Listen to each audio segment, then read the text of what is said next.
Shalom sahabat Katolika yang dikasihi Tuhan.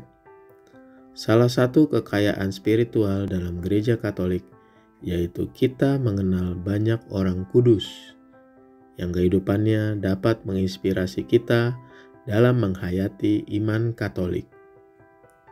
Dalam kesempatan kali ini, Citato, cerita Santa dan Santo, akan mengisahkan kehidupan Santo Timotius dan Titus, dua orang murid Rasul Paulus di abad pertama yang setia mewartakan Injil.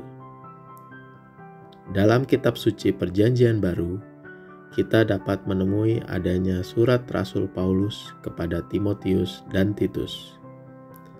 Gereja Katolik juga memperingati Santo Timotius dan Titus setiap 26 Januari. Mari kita melihat kisah hidup kedua santo ini. Timotius. Dalam bahasa Yunani, Timotius artinya memuliakan Tuhan. Timotius diperkirakan lahir pada tahun 17 Masehi di Listra.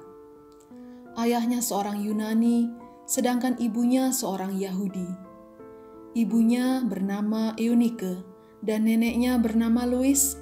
Mereka telah terlebih dahulu menjadi pengikut Kristus sejak kedatangan Rasul Paulus ke Listra yang pertama. Mereka berdua dipuji karena kesalehan hidupnya. Berkat pengaruh ibu dan neneknya, Timotius pun tumbuh menjadi anak yang saleh dan memiliki wawasan Alkitabiah yang pada masa itu lebih dikenal dengan sebutan Septuaginta. Pada kedatangan Paulus kedua kali di Listra, Timotius sudah beranjak dewasa. Dalam pandangan Paulus, Timotius merupakan orang yang terpanggil untuk mewartakan Injil, terlebih karena kepandaian dan wawasannya serta kesalehan hidup.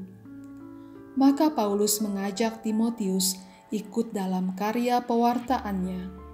Mereka berdua pergi meninggalkan Listra untuk melakukan pewartaan Injil. Mereka mewartakan Injil ke daerah Frigia, Galatia, Misia, Troas, Filipi, Feria, dan Korintus. Timotius merupakan murid kesayangan Paulus. Ia dengan penuh sukacita melakukan pewartaan Injil, walaupun harus mengalami penderitaan sama seperti yang dialami Paulus. Timotius mengikuti kemanapun Paulus pergi. Bahkan ketika Paulus di penjara, Timotius tetap setia menemani. Timotius pun pernah satu kali di penjara pada masa penulisan kitab-kitab Perjanjian Baru. Menurut tradisi, Paulus menahbiskan Timotius menjadi uskup di Efesus pada tahun 65 dan ia melayani selama 15 tahun. Pada tahun 97, Timotius dalam kondisi sakit parah mencoba menghalangi prosesi penyembahan berhala dari orang-orang di Efesus dengan menyampaikan khotbah. Akan tetapi, massa marah dan memukuli Timotius, lalu menyeretnya di jalan-jalan dan melemparinya dengan batu sampai mati. Ia pun wafat di usia 80 tahun. Pada abad keempat, relikwinya dipindahkan ke Church of the Holy Apostles di Konstantinopel. Gereja Katolik Roma menghormatinya bersama dengan Santo Titus setiap 26 Januari, sedangkan Gereja Kristen Timur menghormatinya setiap 22 Januari. Titus. Tidak diketahui persis kapan Titus lahir dan meninggal. Yang pasti ia hidup pada abad pertama bersamaan dengan Rasul Paulus. Titus merupakan orang Yunani. Ia dikenal sebagai orang yang murah hati dan giat bekerja. Seperti Timotius, Titus pun merupakan murid kepercayaan Rasul Paulus. Titus dianugerahi karunia pembawa damai. Maka Rasul Paulus pun tidak ragu untuk mengutus Titus ke tempat di mana terjadi perselisihan di antara umat Kristiani.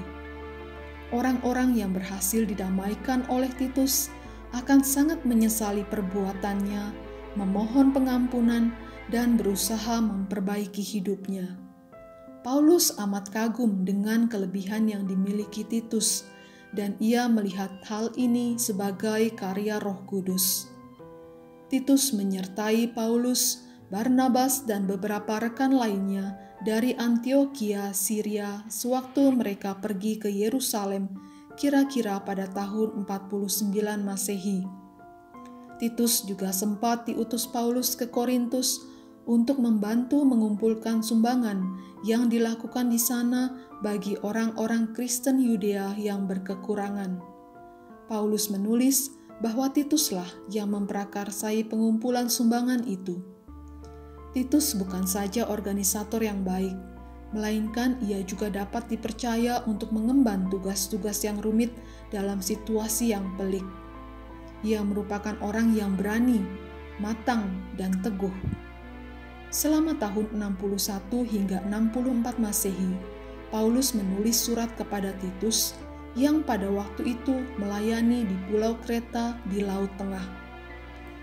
Titus lagi-lagi dituntut untuk bertindak dengan berani dan teguh.